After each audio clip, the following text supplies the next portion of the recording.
మన రాష్ట్రాన్ని అభివృద్ధి చేయాలి అని అంటే తరతరాలుగా వాయిదాలు పడుతున్న సాగునీటి ప్రాజెక్టులను పూర్తి చేయాలన్న లక్ష్యంతో చిత్తశుద్ధితో మీరు అందరూ పనిచేస్తారని చెప్పి మా రాష్ట్ర ప్రభుత్వం భావిస్తున్నది.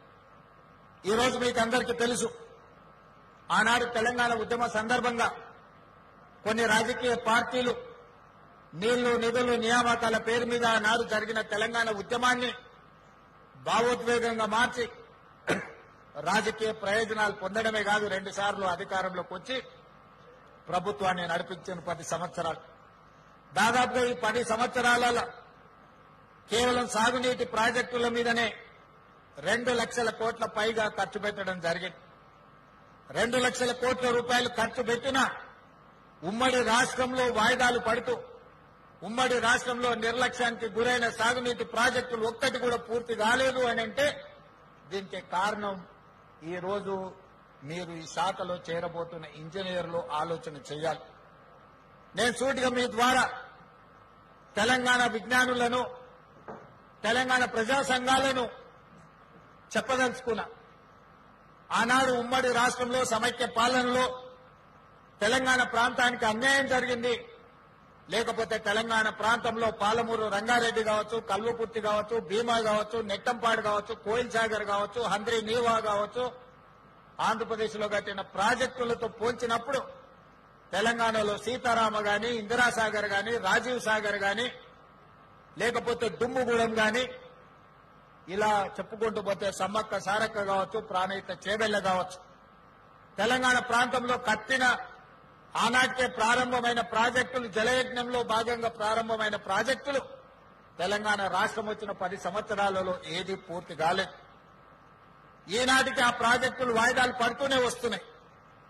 2 లక్షల కోట్ల రూపాయలు ఖర్చు అయిపోయినాయి. నీళ్లు, ఈ నిధులు వరదలాగా నీళ్లలాగా పారినాయి. మరి ఆ నిధులు ఎవరి జేబుల్లోకి వెళ్ళినాయో ఈ రోజు మీరు ఆలోచన చేయండి. అందుకే ఈరోజు ఇదొక భావోద్వేగం అని ఎందుకు అంటున్నా అంటే ఉమ్మడి రాష్ట్రంలో 4-5 దశాబ్దాలు వాయిదాలు పడ్డ ప్రాజెక్టులు ప్రత్యేక తెలంగాణ రాష్ట్రంలో కూడా 10 సంవత్సరాలలో పూర్తి కాలేదు.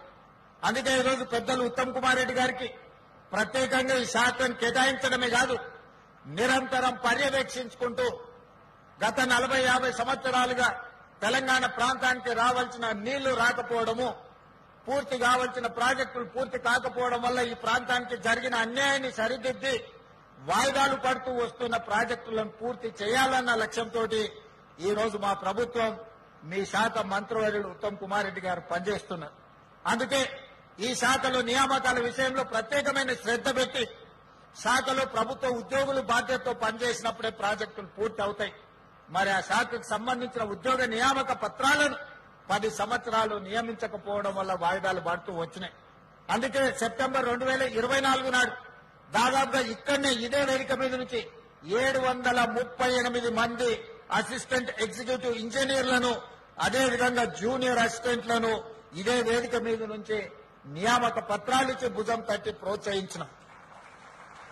ఈ రోజు మళ్లీ దాదాపుగా 423 ఉద్యోగ నియామక పత్రాలు అందించడం ద్వారా ఈ శాఖలో 1161 మందిని ఈ 14 నెలల్లో నియామక పత్రాలు అందించి ఈ శాఖను ముందుకు నడిపించాలన్న ఆలోచనతో ఈరోజు ముందుకెళ్తున్నాం.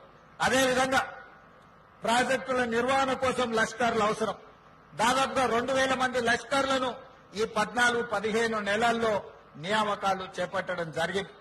ఈ రాష్ట్ర ప్రభుత్వం యొక్క మొట్టమొదటి ప్రాధాన్యత ఉన్న శాఖ ఏదైనా ఉంది అని అంటే సాగునీటి పారుదల శాఖ అని చెప్పి నేను ఈరోజు చెప్పదలుచుకున్నాను. ఈరోజు ఇది నేను కాదు, మొట్టమొదటి ప్రధానమంత్రి పండిట్ జవహర్లాల్ నెహ్రూ గారు దేశ స్వతంత్రం వచ్చిన తర్వాత ఆ రోజు ఉన్న ఆర్థిక పరిస్థితుల్లో, ఆ రోజు దేశంలో నెలకొన్న పరిస్థితుల నేపథ్యంలో మొట్టమొదటి ప్రాధాన్యత కింద ఇరిగేషన్ అండ్ ఎడ్యుకేషన్ ని పండిట్ జవహర్లాల్ నెహ్రూ గారు బాధ్యతగా తీసుకున్నారు. ఈ దేశంలో ప్రజలు చదువుకుంటే ప్రపంచ దేశాలతో పోటీ పడతారు. ఈ దేశంలో సాగునీటి పారుదల ప్రాజెక్టులు, ముఖ్యంగా బహుళార్థక సాధక ప్రాజెక్టులను నిర్మిస్తే రైతులు ఆత్మగౌరవంతో బ్రతుకుతారు. ఆనాడు కరువుతో ప్రజలు చచ్చిపోతుంటే కరువు నుంచి ప్రజల్ని కాపాడడానికి సాగునీటి ప్రాజెక్టులను ప్రాధాన్యత కింద తీసుకున్నారు. మొట్టమొదటి ప్రధానమంత్రి మొదటి ప్రాధాన్యత కింద తీసుకున్న ఇరిగేషన్ అండ్ ఎడ్యుకేషన్ ఈ రోజు ప్రపంచ దేశాల ముందు మనం ఆత్మగౌరవంతో నిలబడే విధంగా ఈ దేశం అభివృద్ధి చెందింది. ఈ రోజు ఆహార ఉత్పత్తిలో మిగులు దేశంగా మన దేశం నిలబడ్డది అని అంటే ఆనాడు బాక్రానంగల్ డ్యాం నుంచి మొదలు పెడితే నాగార్జున సాగర్, శ్రీశైలం, అదేవిధంగా ఎస్ఆర్ఎస్పీ ప్రాజెక్టుల వరకు మొట్టమొదటి ప్రధానమంత్రి పండిట్ జవహర్లాల్ నెహ్రూ గారు వేసిన పునాదులే ఈ రోజు తెలంగాణ రాష్ట్రంలో సాగునీటి ప్రాజెక్టులు. చాలా సందర్భాలలో మాట్లాడుతున్నారు, మేము 1 కోటి ఎకరాలకు నీళ్లు ఇద్దామనుకున్నాము, 1 కోటి ఎకరాలకు నీళ్లు ఇచ్చినామని. ఆనాడు కాంగ్రెస్ పార్టీ పండిట్ జవహర్లాల్ నెహ్రూ గారి మొదలుపెట్టిన నాగార్జున సాగర్, శ్రీశైలం, శ్రీరామ్ సాగర్ చూడండి, ఈనాడు కట్టిన కాళేశ్వరం చూడండి, ఎంత నిధులతో ప్రాజెక్టులు కట్టినాం. ఇవే కాదు, అంతకంటే వెనక్కి వెళ్తే నిజాం సర్కారు కట్టిన 1908లో ఈ నగరానికి వరదలు వచ్చి వేలాది మంది చచ్చిపోయినప్పుడు మోక్షగుండం విశ్వేశ్వరయ్య గారు డిజైన్ చేసిన ఉస్మాన్ సాగర్, హిమాయత్ సాగర్, మూసీ నది డిజైన్లను చూడండి, నిర్మాణాలను చూడండి. 100 సంవత్సరాలైన చెక్కు చెదరక మానవ నిర్మితమైన అద్భుతమైన కళాఖండాలుగా ఈ రోజు ఆ ప్రాజెక్టులు ఉన్నాయి. సాంకేతిక పరిజ్ఞానం లేనప్పుడు నాగార్జున సాగర్ కట్టింది. సాంకేతిక పరిజ్ఞానం అభివృద్ధి చెందుతున్న సందర్భంలో శ్రీశైలం ప్రాజెక్టు కట్టిండ్రు, శ్రీరామ్ సాగర్ కట్టిండ్రు. ఆనాడు కట్టిన ప్రాజెక్టులు ఎన్నోసార్లు వరదలు వచ్చినాయి, ఉపద్రవాలు వచ్చినాయి. కానీ ఆ ప్రాజెక్టులు ఈ రోజు నిటారుగా నిలబడి మన ప్రాంత ప్రతిష్టకు ప్రతీకలుగా నిలబడ్డాయి. ఉమ్మడి రాష్ట్రంలో 22 లక్షల ఎకరాలకు నీళ్లు ఇచ్చిన నాగార్జున సాగర్ కావచ్చు, ఈ రోజు పవర్ ప్రాజెక్టులు గాని సాగునీటి ప్రాజెక్టులు అందిస్తున్న శ్రీశైలం 2009లో అత్యధికంగా వరదలు వచ్చినప్పుడు కొట్టుకుపోతాయేమని చెప్పి ప్రజలు కృష్ణానది పరివాహక ప్రాంతంలో ప్రజలు ప్రాణాలను గుప్పిట్లో పట్టుకొని ఉన్నా కూడా చెక్కు చెదరకుండా నిలబడ్డ ప్రాజెక్టులు శ్రీరామ్ సాగర్ గాని, లేకపోతే నాగార్జున సాగర్ గాని, లేకపోతే శ్రీశైలం ప్రాజెక్టు. ఏ వరదలు లేవు, ఏ ఉపద్రవం లేదు, ఏ భూకంపాలు లేవు.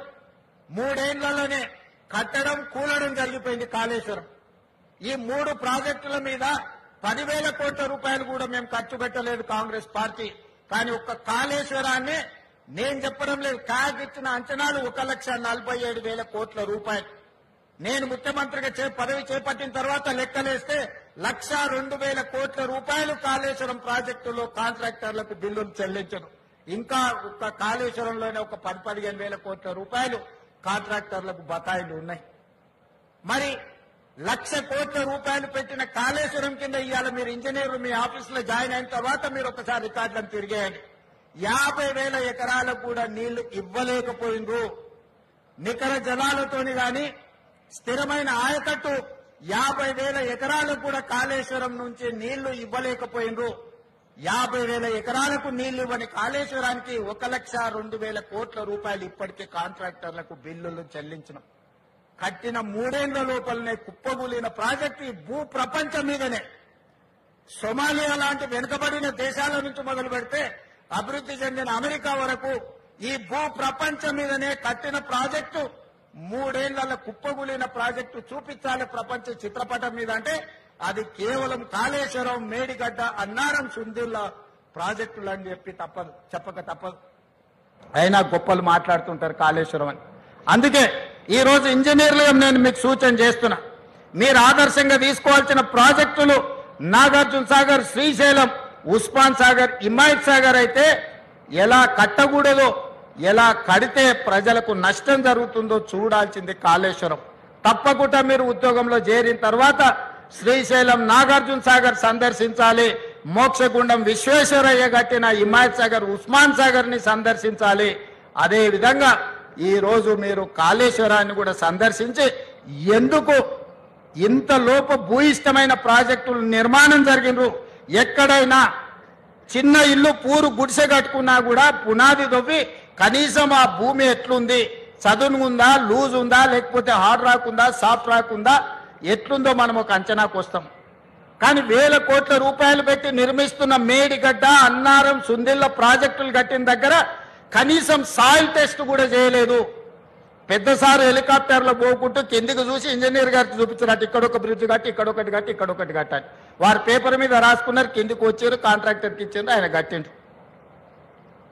ఇంత అధ్వానంగా గాల్లో నుంచి ప్రాజెక్టులను చూపించి 80,000 పుస్తకాలు చదివినా నేనే ఇంజనీర్ను, నేనే డాక్టర్ను, నేనే లాయర్ను, నేనే అని ఈరోజు నేనే దొంగనని ఆయనే చెప్పుకునే పరిస్థితులు ఈరోజు రాష్ట్రంలో దాపురించినాయి. అందుకే ఇంజనీర్ల పనే చేయండి. పొలిటికల్ ఎగ్జిక్యూటివ్స్గా మేము మీరు ఇచ్చే సాంకేతిక పరమైన సమాచారాన్ని ప్రాతిపదికన ప్రాజెక్టులు కట్టాలా లేదా పాలసీ డెసిషన్ మాత్రమే పొలిటికల్ ఎగ్జిక్యూటివ్స్ చేయాలి. ఇంజనీర్లు చేయాల్సిన పని ప్రజాప్రతినిధులు, మంత్రులు, ముఖ్యమంత్రులు చెయ్యకూడదు. అట్లా చేస్తే ఏమవుతుందో కాళేశ్వరం ఒక ఉదాహరణ. ఇంజనీర్ల గౌరవం ఇంజనీర్లకు ఉండాలి.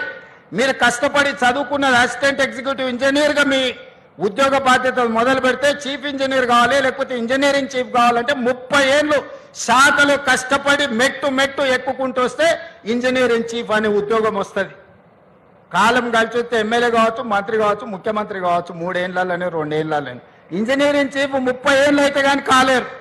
30 ఏళ్ళోడి అనుభవం, గాలి కొట్టుకొచ్చిన అవకాశంతో గాలి మోటార్లు తిరుక్కుంటూ ఇక్కడ బ్రిడ్జులు కట్టండి, ఇక్కడ బారేజులు కట్టండి, ఇక్కడ రిజర్వాయర్లు కట్టండి అని చెప్తే ఎట్లా జరుగుద్దో ఏం జరుగుద్దో కండ్ల ముందల కాళేశ్వరం ఉంది. అందుకే ఎవరైనా అధికారులు, నేను స్పష్టంగా చెప్తున్నా, రాజకీయ నాయకులకు ఉన్న పరిమితమైన జ్ఞానంతో మీకు ఏదైనా చెబితే చేస్తే తర్వాత ఊచలు లెక్క పెట్టాల్సింది మీరే. ఎందుకంటే ఈరోజు వచ్చిన విచారణలు నిన్నమన్న విజిలెన్స్ అండ్ ఎన్ఫోర్స్మెంట్ కానీ, నేషనల్ డ్యామ్ సేఫ్టీ అథారిటీ ఇచ్చిన నివేదికలు కానీ ఇవన్నీ చూస్తే మొత్తం అధికారుల పేర్ల మీద రాసి పెట్టారు. ఇచ్చిన ఆదేశాలు ప్రజాప్రతినిధులకు సంబంధించినవి, అమలు చేసింది అధికారులు. ఇవాళ విజిలెన్స్ అండ్ ఎన్ఫోర్స్మెంట్ కానీ ఎన్డీఎస్ఏ నివేదికల మొత్తం అధికారులను ఉరిదీయమని ఈరోజు వాళ్ళు నివేదికలు ఇచ్చింది. అంటే ఈరోజు ఏది పడితే అది కళ్ళు మూసుకొని చేస్తే ఏం జరుగుద్దో కాళేశ్వరం ఒక ఉదాహరణ. అందుకే శాఖలో మొదటి రోజు చేరబోతున్న మీకు రేపు భవిష్యత్తులో ఈ రాష్ట్రానికే బాధ్యత వహించే చీఫ్ ఇంజనీర్లుగా మీరు ఎదిగే అవకాశం ఉంది. మీరు కట్టే ప్రాజెక్టులు భవిష్యత్ తరాలకు మీరు అందించవలసిన బాధ్యత మీ మీద ఉన్నది. అందుకే మీరు కూడా సరైన విధంగా అంచనాలు వేసుకొని స్ట్రక్చరల్ ఇంజనీర్ ఏం పని చేయాలి, సిడిఓ సెంట్రల్ డిజైన్ ఆర్గనైజేషన్ నుండి ఇంజనీర్లు ఏం పని చేయాలి, ప్రాజెక్టులు సూపర్వైజ్ చేసే వాళ్ళు ఏం చేయాలా, ఎవరు ఏం పని చేయాలనో వాళ్ళు అదే పని చేయాలి. వెనకటికి సామెత ఉంది కదా, గాడిద చేయాల్సిన పని గాడిద చేయాలా, గుర్రం చేయాల్సిన పని గుర్రం చేయాలా అని. సో అందుకే ఎవరు చేయాల్సిన పని వాళ్ళు చేయాలనేదే నా సూచన. ఈరోజు తెలంగాణ రాష్ట్రానికి జరిగిన అన్యాయం గత పాలకుల నిర్ణయాల వల్ల, లోపభూయిష్టమైన ప్రాజెక్టుల నిర్మాణం వల్ల ఈరోజు ఏ ప్రాజెక్టు ఉంటుందో ఎప్పుడు కూలుతుందో తెలియదు. ఈ మధ్యలో సీతారామసాగర్ కూడా కట్టిన పిల్లర్స్ కానీ అన్ని కూలిపోయినట్టుగా అనిపిస్తున్నాయి. అసలు ఏ ప్రాజెక్టును ముట్టుకోవాలనో, ఎవరితో మాట్లాడాలనో గాల్లో పేక మేడలు కూలినట్టు కూలిపోతున్నాయి అని అంటే దీనికి కారణం వేదిక మీద ఉన్న అధికారులు కానీ ఇక్కడ కొత్తగా చేరబోతున్న మీరు కానీ ఆలోచన చేయండి. అందుకే ఉత్తమ్ కుమార్ రెడ్డి గారు ప్రతి ఒక్క ప్రాజెక్టును ప్రత్యక్షంగా వారే క్షేత్రస్థాయిలో పర్యటనకు వెళ్ళి ప్రతి ప్రాజెక్టును డీటెయిల్గా స్టడీ చేసి ఎక్స్పర్ట్స్ ఒపీనియన్ తీసుకొని ఈరోజు ముందుకు వెళ్తున్నాము. ఇవాళ అందుకే ఈ ప్రభుత్వం బాధ్యతతోని 75% పైబడిన ప్రాజెక్టులను తక్షణమే పూర్తి చేయాలని ఒక లక్ష్యం పెట్టుకొని ఈ ప్రాంతంలో ఉన్న ప్రాజెక్టులను, for example SLBC Srisailam left bank tunnel ఈ దేశంలోనే ఒక అద్భుతం. 44 కిలోమీటర్ల టన్నెల్ బోర్ మిషన్ తోని ప్రపంచంలోనే లాంగెస్ట్ టన్నెల్ సాగునీటి ప్రాజెక్టులలో. అట్లాంటి అద్భుతమైన టన్నెల్ని కంబైన్డ్ స్టేట్లోనే దాదాపుగా 25-30 కిలోమీటర్లు కంప్లీట్ చేశారు. ఈ ప్రభుత్వం 10 సంవత్సరాలైనా 10 కిలోమీటర్ల టన్నెల్ తవ్వకపోవడం వల్ల మళ్ళీ ఉత్తమ్ కుమార్ రెడ్డి గారు ముఖ్యమంత్రిగా బాధ్యతలు చేపట్టినాకనే ఎస్ఎల్బిసిలో టన్నెల్ని మనం కదిలిస్తే 10 ఏళ్ల నుంచి కదలకుండా టన్నెల్ బోర్ మిషన్లు ఉండడంతో దాంట్లో నీరు బురద చేరుకొని ఒక్కసారిగా ప్రాజెక్ట్ కదలడంతో కుప్పగూలిపోయి 8 మందిని ఈరోజు బలి తీసుకునే పరిస్థితి వచ్చింది. తెలంగాణ రాష్ట్రం వచ్చినాక కూడా నల్గొండకు 3,60,000 ఎకరాలకు నీళ్లిచ్చే, గ్రావిటీతో నీళ్లిచ్చే ఎస్ఎల్బిసి ఎందుకు ఆగిపోయిందో ఎవరు నిర్లక్ష్యంతో హార్డ్లీ 2,000 కోట్లు ఖర్చు పెడితే 3,60,000 ఎకరాలకు నీళ్లు వచ్చేది. కానీ ఇలా కాళేశ్వరం మీద 1,00,000 కోట్లు ఖర్చు పెట్టిన మనకు వచ్చిన ఆయకట్టు 50,000 ఎకరాలు కూడా రాలేదు. అధికారిక లెక్కలు చెప్తున్నా నేను. అంటే ప్రభుత్వాల యొక్క ప్రాధాన్యత వల్ల తెలంగాణకు జరిగిన నష్టాన్ని ఈరోజు మనం కల్లారా చూస్తున్నాము. అందుకే శాఖలు చేరబోతున్న యువ ఇంజనీర్లకు ఇక్కడ చేరబోతున్న ప్రభుత్వ ఉద్యోగంలో చేరుతున్నామని కాదు, ఇది ఒక భావోద్వేగం అని గుర్తుపెట్టుకోండి. ప్రజల యొక్క సెంటిమెంట్, తెలంగాణ ప్రజలకున్న బిగ్గెస్ట్ సెంటిమెంట్ నీళ్లు. ఈ నీళ్లు అనే పదాన్ని మనం చాలా జాగ్రత్తగా వాడాలి. ఈ ప్రాజెక్టులను పూర్తి చెయ్యాలి. ప్రభుత్వం వైపు నుంచి సంపూర్ణంగా సహకరించి ఈరోజు నిజంగా సమయం వచ్చినప్పుడు ఖర్చు పెడతామంటే, నీళ్ళకు ఖర్చు పెడతామంటే నిధులకు షార్టేజ్ వచ్చింది. అయినా ఏదో ఒకటి ప్రయత్నం చేస్తాం. తప్పకుండా సాగునీటి ప్రాజెక్టులు ఏవైతే ఉన్నాయో, ఎస్ఎల్బీసీ కానీ, కల్వకుర్తి కానీ, పాలమూరు రంగారెడ్డి ఎత్తిపోతలు కానీ, భీమా నెట్టంపాటుతో పాటు సీతారామ సాగర్ లాంటి ప్రాజెక్టులు కానీ, సమ్మక్క సారలక్క లాంటి ప్రాజెక్టులు, దేవాదుల ప్రాజెక్టులను మొదటి ప్రాధాన్యత కింద పెట్టుకొని పూర్తి చేస్తాము. దీనికి అందరూ సహకరించాల్సిందిగా ఈరోజు ఉద్యోగంలో చేరబోతున్న వాళ్ళందరినీ మళ్ళొక్కసారి మనస్ఫూర్తిగా అభినందిస్తున్నా. గతంలో 10 సంవత్సరాలు ఉమ్మడి రాష్ట్రంలో ఒక 10-15 సంవత్సరాలు, ప్రత్యేక తెలంగాణలో ఒక 10 సంవత్సరాలు నోటిఫికేషన్ల కోసం కొట్లాడింది. కానీ మా ప్రభుత్వం వచ్చినాక నోటిఫికేషన్లు ఇస్తే వద్దని అశోక్ నగర్ చౌరస్తాలలో విద్యార్థులు ధర్నా చేసే కాడికి వచ్చింది. ఎందుకంటే మా ప్రభుత్వం యొక్క ప్రాధాన్యత మా ఉద్యోగాలే కాదు, మీకు కూడా ఉద్యోగాలు ఇవ్వాలన్న లక్ష్యంతో ఈరోజు పనిచేసినాము. ఈ 14 నెలల్లో మీకు తెలుసు 60,000 ప్రభుత్వ ఉద్యోగ నియామకాలు చేపట్టి దేశంలోనే చరిత్ర సృష్టించినము. ప్రైవేట్లో 1,00,000 ఉద్యోగాలు ఇచ్చినాం. 3 లక్షల కోట్ల రూపాయల ప్రైవేట్ కార్పొరేట్ పెట్టుబడులు తీసుకొచ్చినాము. యువత యొక్క విద్య, యువత యొక్క ఉద్యోగాలు మా ప్రభుత్వం యొక్క మొదటి ప్రాధాన్యత. అందుకే ఈరోజు ప్రభుత్వం ఉన్న ఖాళీలన్నిటిని కూడా భర్తీ చేసే బాధ్యత తీసుకున్నాం. ఈరోజు గ్రూప్ 1లో కూడా 563 మంది గ్రూప్ 1 ఉద్యోగులకు ఈరోజు నియామక పత్రాలు ఇచ్చే సందర్భంలో కొంతమంది రాజకీయ ప్రేరేపితమైన పిటిషన్లు హైకోర్టులో వేసి ఉద్యోగ నియామకాలను అడ్డుకుంటున్నారు. 2011లో ఉమ్మడి రాష్ట్రంలో కిరణ్ కుమార్ రెడ్డి గారు నియామకాలు చేపడితే 15 సంవత్సరాలు గ్రూప్ 1 ఉద్యోగాల నియామకాలు చేపట్టలే. ఆనాడు పరీక్షలు నిర్వహిస్తే ప్రశ్న పత్రాలు జిరాక్స్ సెంటర్లలో అమ్ముకున్నారు. మేము వచ్చిన తర్వాత పకడ్బందీగా 563 గ్రూప్ 1 ఆఫీసర్లను తెలంగాణలో ఉమ్మడి రాష్ట్రంలో కూడా అన్ని ఉద్యోగాలు ఇవ్వలే. ఇవాళ ఇవ్వడానికి అంత ప్రక్రియ మొత్తం పూర్తి అయిపోయింది. కేవలం ఒక ఇనెలిజిబుల్ పర్సన్స్ పోయి ఈరోజు అక్కడ కోర్టులో స్టే తీసుకొచ్చి 563 గ్రూప్ 1 ఉద్యోగాలను అడ్డుకుంటారు. దీని వెనకాల రాజకీయ పార్టీలు, రాజకీయ నాయకులు ఎవరున్నారో మాకు తెలుసు. తొందరలోనే ఆ సమస్యను కూడా అధిగమించి తొందరలోనే గ్రూప్ 1 నియామకాలను, గ్రూప్ 2, గ్రూప్ 3, గ్రూప్ 4 అన్ని నియామకాలను పూర్తి చేస్తాము. ఈ ప్రభుత్వం మీద సంపూర్ణ విశ్వాసం పెట్టి ముందుకెళ్తున్న యువత